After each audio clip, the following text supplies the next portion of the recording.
United States of America. Take a good look at the map.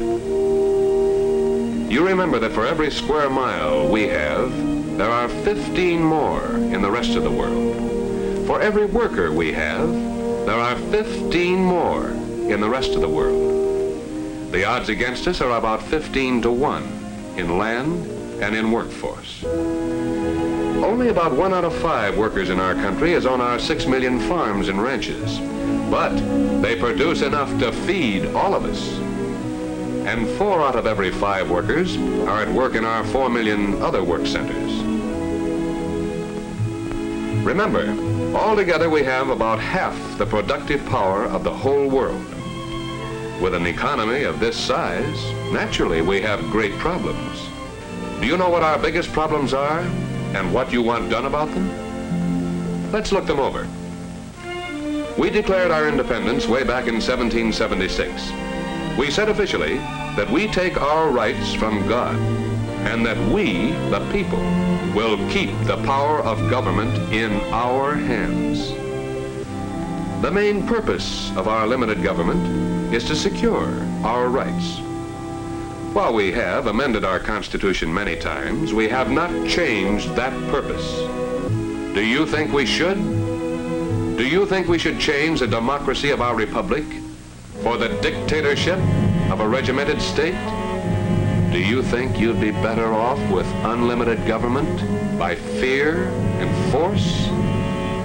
In other words, should government be the servant or the master of the people?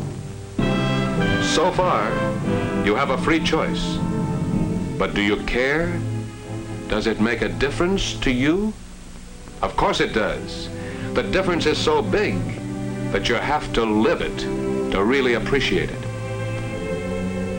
The people down there aren't so different from other people around the world, but they have something that's hard to get and easy to lose, and they have it right in their own hands, the great gift of freedom. We all want a better world. We want all we can get. Why not? That's the #1 problem of every living human being in the world. And there are always only 3 things to work with. The first thing is natural resources, the land, the soil, and everything underneath it and on top of it. The second thing is manpower, our own brains and muscles. The third thing is tools. That's all there is. Nature, manpower, and tools. How you live depends on how we manage those 3 things. For instance, the American Indian had the same chance we have at our natural resources. Same soil, and underneath it the same iron ore, coal, oil, gas. All the rest of it, including all that we've used. He had some tools, but they weren't very good. And this is the important difference. He didn't improve his tools. A whole tribe of Indians couldn't produce as much food as this one farmer can today. We have improved all 3 things, and we've just started. We make a better use of our natural resources. We have improved the skills and opportunities of our manpower, and we have steadily improved and increased the productive power of our tools. It's easy to see how it works on a farm. Let's ask a farmer. Well, as far as manpower is concerned, that's me. This is a family farm, and I'm the manager and the hired hand and everything else. I'm the guy that decided to go in for conservation, for instance, and it pays off. Well, I suppose that's working with nature. As far as tools go, well, everything from the milk pail to the farm itself. I had to save enough to buy them, and then take care of them, and then save enough to replace them when they wear out. And beyond that, I have to save enough to carry me through the bad years. When it comes to taxes, well, I'm the guy that pays them too. And it all has to come, and it does come, out of what I can get for what I produce. Well, I gotta get back to work. It all depends on how we use our natural resources, our human energy, and on how we get and improve our tools. But we're so specialized in this country that it's hard to realize how much we depend on each other. It's a problem because we all want all we can get, and we all want to give as little as possible for it. For instance, Tom, do you like a good thick steak? What'd you say? Do you like a good thick steak?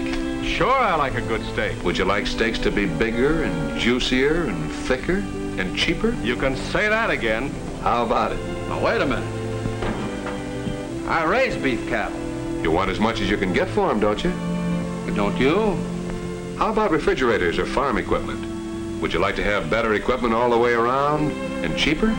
Well, now you're speaking my language. Wait a minute. You cut the price of these refrigerators too much, and what happens to me? Well, you cut the price of beef too much. What happens to me? What about me? What about all of us as customers? You're no different from anybody else. When you go to buy something, you want as much as you can get for as little as you can give. And when you sell something, you want to get as much for it as you can. And you're free in this country to bargain back and forth and to buy and sell, to make a profit or a loss. But keeping this freedom so it's fair both ways, that's a real problem. The next time you buy something, think about this. Maybe the best way to put it is to remember that progress in human welfare always depends on the better use of natural resources, human energy, and tools. But to keep and improve what we have to keep our individual freedom to work, to make things, to produce, our freedom to save and invest in the tools that multiply the output of our manpower. If you have some life insurance or have a bank account, you've already helped yourself get more and better tools, so your work will be easier and much more productive.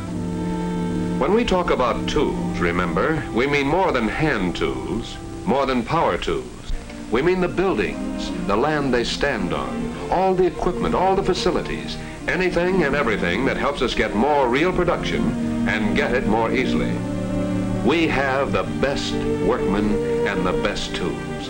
We are the most productive nation, and that very fact is a problem in itself. It's as big as the world. Since a 1/16 of the world produces half the world's goods and services, we're sure to have a lot of problems. Problems of getting raw materials like iron ore, tin, copper, lead, zinc, manganese, not to mention coffee, tea, rubber, silk, and countless other things. This adds up to a big international problem of trading what we have for what we need all the way around the world.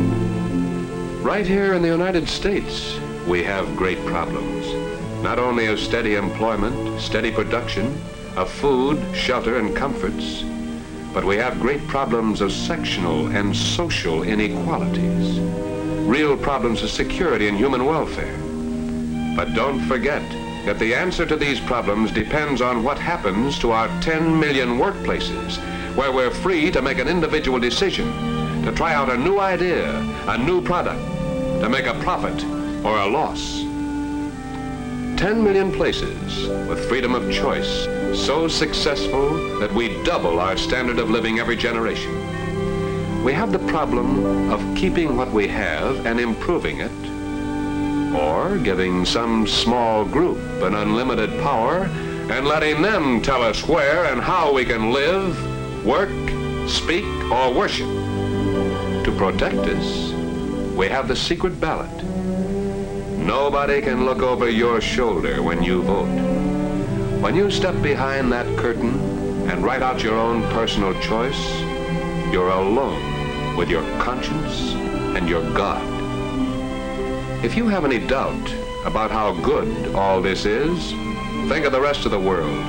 Look back at what we have from over there. Take Ellis Island, for example. Why do you think so many millions and millions of people are trying so desperately to get over here? They'd trade places with us right now.